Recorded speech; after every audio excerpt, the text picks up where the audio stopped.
Hello there. Well, guess where I'm at? Yes, the bathroom. And what kind of video am I going to make today? Well, every time I get on this toilet, I'm at Mother's house, and every time I stay here, this toilet wobbles around, and I can tell when I sit on it, this pushes down, and then when I get off, it always makes that noise.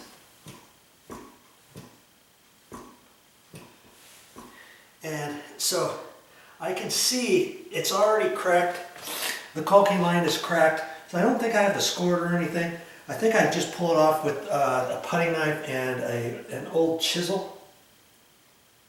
And then I'll check some things out. I may have to shim the back of it or shim the front or something. I'll get it figured out. I want to get this thing fixed, and then I'll put new caulking around it. Well, that's what this next video is going to be about. If you want to see this, stick around.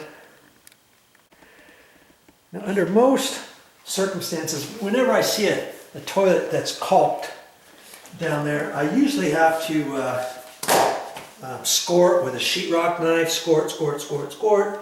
I may have to do that towards the back. This is tile floor, and so I'm not too concerned about scratching it up a little bit. I probably should put my gloves on, and then I'll start digging this out around there. And the funny thing is, lots of times I'll get people saying, "Hey Joe, you're not supposed to caulk the bottom of a toilet. You should know that." I don't know if they sound like that when they say it, but this is a house that was built. My mother's house was built maybe 15 years ago, and do you know every single house out here in this Del Webb community is all of them have been caulked. Okay, most of them are one-story houses, and they're all caulked at the bottom. And lots of people like to have them caulked. They look more pre-finished and all that. But the builder did them all like that. And even the ones on the second floor, they did the same thing. And I know some people say you shouldn't caulk second floor toilets. This happens to be on a concrete slab floor, but you know, if you're on the second floor, and if you don't caulk it, and if it starts leaking, chances are maybe if it ever does leak, maybe you'll see it starting to leak out on your floor before it leaks down through your ceiling, your first floor ceiling and all that, and then have a big, huge problem on your hands. You see what I mean? But hey, I've always caulked toilets because it always makes them look more finished. Plus it gives them more strength. If you don't caulk that, then you only have the two bolts that are tightened up. And I'll be danged if you tighten those bolts up too tight, you'll crack the edge on there, and your toilet could be loose. I hate tightening those up. I always hold my breath thinking, okay, do I make it any tighter or not? What do I do? And you don't want this thing rocking, especially if you got to put some shims in it and stuff like that. For all those reasons, I caulk it, because then when you caulk it, it makes it nice and sturdy and finished down to the floor, even if your floor is not level. So lots of times you'll get a rocky floor or something. I don't like to see gaps underneath the toilet. It looks kind of tacky. So those are all the reasons why I caulk the toilet. You know what? I ended up using my sheetrock knife, and even though it was still, the caulking was cracked because it was moving back and forth the toilet, I still scored it with that. It was a lot easier to get it out of there. And then I used all my other stuff, screwdriver, putty knife, dull chisel, because you want to get as much of that out as you can. So when you put your new caulking, you got plenty of caulking to fill the gap up and to spooge down underneath and stuff. If I would have left all that other caulking there and just put it over the surface to make it look right, it's not gonna hold very well. Do you see what I mean? Eventually you're gonna have the same thing happening. And so I've looked at this and see where the tile is. There's a joint right there, and there's no way I'm gonna be able to put a shim in the back to raise that up. I'm going to put a little shim out front to keep it from moving, I'll have to find a little piece of metal, fold it in half, or take a couple little washers, shove them underneath there, or anything like that. A plastic shim, a couple of those out front, and that's all I have to do. It won't have to be much, because then once I put the caulking down there, and once the caulking dries, that's going to hold everything else in place. Do you see what I mean? I shouldn't have to do anything else. I don't even think I'm going to pop the caps off and tighten those bolts, because I don't think that's really going to do much of anything.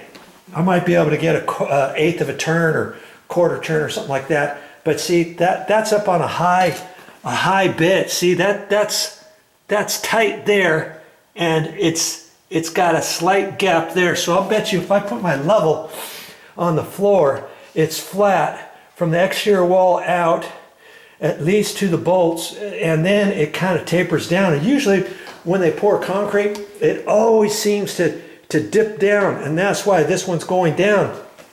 And they couldn't get the base pushed down any further, because where the bolts are, that's tight, and so this isn't pushing down. They would have had to raise that up, shim up the back side of that to get that pushed down. You see what I mean? So the easiest thing for me to do, put a couple shims in there, caulk it, and call it good.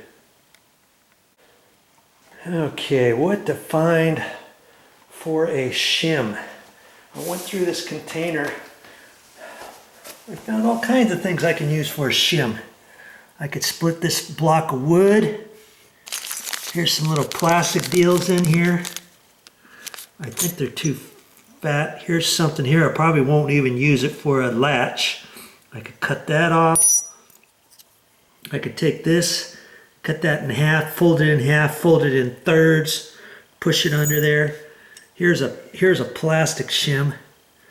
See, that's for thin. This is for the next. You just cut off a little bit, and I could use maybe that for the shim. This is probably too much. See, I could take little washers, stack them on top of each other. I could even take an electrical wire nut, cut and little pieces and push those under there. I could cut a 6-penny finish nail and use that. I can cut this little bit of wire, fold that under there. Here's a little nail. I could push that under there, or a little screw. I could take this plastic and cut that and fold that under there, put 2 layers on top of each other. Anything to do it, and I only have to do it right out in the very front. Okay, I don't even have to do it any more than that. And then once I put the caulking in there and get the caulking underneath there, you can see that once the caulking dries, you're going to use the caulking as the rest of the shim, and it's going to bond everything together. Do you see what I mean? Okay, so that's what I'm going to do next. Get that shim under there. I don't know where that came from, but I even got one of those, you know, for tile grout joints, separations, or however wide to put. I could cut that and use that. So anything, be creative, look around and see what you got and make something work. Okay, I ended up cutting a 6-penny finish nail and little pieces and just kind of poke those under there with a nail set, and it would work fine. And you know, obviously if I was not caulking it, I would not do that, because then you've got porcelain right down on that nail, and you know, the weight of everything could possibly chip that or something. But see, once I put the caulking under there, the weight is going to be distributed onto the caulking instead of just the nail. You see what I mean? I could try that little plastic deal too. I think that's what I'll do too. And then I've got some caulking here. Which one to use? Well, I used to use this one all the time. Alex Plus, all-purpose acrylic latex caulk plus silicone. They used to have brilliant white, but I can't find it anymore. And the white, it's nice and white when it comes out, and it's kind of shiny and stuff, but when it dries, it kind of dries a flat matte color. In fact, I think I use that for around here, and it kind of discolors yellow just ever so slightly, but that was okay for here because see, this countertop is just like that, and it was just fine. And see, the tile is kind of a faded color, so I could actually use this if I wanted, because it's for baseboards, windows, doors, molding, trim, but you could use it for this too. And here I've got some Loctite tub and tile, and so you know that's good for the bathroom. This happens to be white, and it's still flexible enough. There's 3/4 of a tube. I didn't realize I had that here, and because I went to the store and I bought this. This is brand new, so I don't think I'm going to use this. But if I didn't have one of those, I would use this gloss white Quick Seal Ultra, and this is for kitchen, bath, and plumbing. Okay, any of these will work. All right, so I think I'm going to try this one. This should actually give me a tighter bond, and it's called Loctite. This would probably bond tighter up against the toilet and the floor, and that'll help with the toilet. This one would still fit tight, but see, I think I used that one around this toilet years ago, and eventually it hardened up and cracked out of there. You see? So I think for those reasons alone, I'm not going to use this one anymore. I'll use the Loctite, but you could use this one as well. And wherever your hardware store is, if you got any questions, you could ask a salesman, and they'll point you to the right direction on what to use around a toilet. And I'm using white because the toilet's white. Now some people, if your grout or if your tile floor is a different color, you might want to use tan or almond or dark gray or something like that. But for our purposes here, white will be just fine. Well, that worked good. I took those plastic shims, it was that second one, and I cut it, and I cut the whole piece off and saved this thin little piece because I didn't need that. And then I cut the piece like this in thirds, stuck it in there edgeways, and put my nail set in there. And I took one of those, the finished nail with the head on it, I took that one off, and that's gonna help cushion everything if you felt you shouldn't use your nails. But I think the nails would work too if you didn't have any plastic shims or metal shims. Sometimes I take flashing or little pieces of metal, and you could fold those over 2 or 3 times and shove that in there, and you know, anything will work. Okay, well, news flash, I'm not using this after all. This has been in the garage for a long time. It took me a while to get it unstuck, but even though it still feels pliable, it's really well, it's kind of dry, it's kind of sticky, but it's not coming out right, and I have a feeling this whole tube is like that. That's kind of a shame. You know, when you get caulking, you can only use it for so long before the tip dries out and stuff like that. I'm sure this one's still okay, but I'm not going to use this one for the reason why I told you before, because it's not going to stick as well, I think, on the side. So I'm going to break down and open up the brand new one and use this, and I should be good to go. When I get done with it, I'll just have to remember that, you know, I can only keep this in the garage for so long, but hey, that's just how it goes when you're using caulking. So if you are using that, and if you're thinking you're not gonna use it for much of anything else, go around and look at your sinks and see how well your sink edge looks. You know, sometimes you'll be surprised. Oh yeah, that could use a new layer of caulking. Maybe you do some extra work in cleaning that out, kind of like I did around the toilet. And then you can you can redo your sinks. You know, I ended up doing these sinks quite a while ago, and see, they're already kind of discolored, see? Right in here. I might end up doing that on these two sinks. Maybe not today, but next time I come see Motha, I'll probably be back here in a month or so.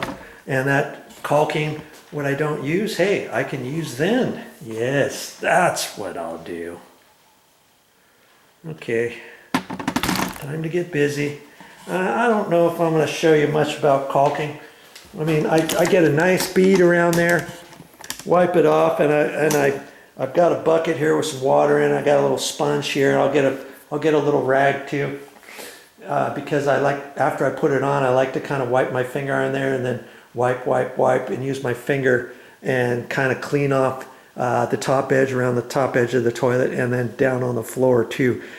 Do yourself a favor, do a nice job. Take time to do it right, and don't forget to get around the back side of the toilet as well. That one's a little tricky, and I've seen some guys will install toilets and they'll only go back as far as they can reach, and they won't do any better, and then there's a gap in the back. I don't like doing that. If you're gonna do something, you might as well do it right. Well, okay, I got her done. Look at that. Nicely done all the way around and the back and everywhere else. And I put a thin layer first around the front edge of the toilet, you know, like a U-shaped, and kind of push that underneath, wipe that off, and then I put a bead all the way around. Okay, and the important thing, here's the most important part of this. Don't use the toilet for about a day or two if you can help it, because that'll give that a chance to set up and dry. Because if for some reason you didn't put any shims, you thought, oh, I'll just do this without any shims. Could you do it without any shims? Yeah, I guess you could spooge the caulking under there like I did, and then put a full bead all the way around it. But then don't sit on it for 2-3 days, maybe even more, because if you sit on there and if that is not cured thick enough, hard enough, it's going to sink down. So then when you get off the toilet, it's going to lift back up, and then you may have the same problem that you do before when this all gets dry. So I've got to be careful myself. In fact, I might put something in front of there to remind me not to use this toilet. And I guess I could do that, and that'll remind me. Okay. All right. Well, I hope you learned something on this quick video. Well, that's all I got for this time, but I'll be back with more videos. And next time, what am I going to talk about? I have no idea.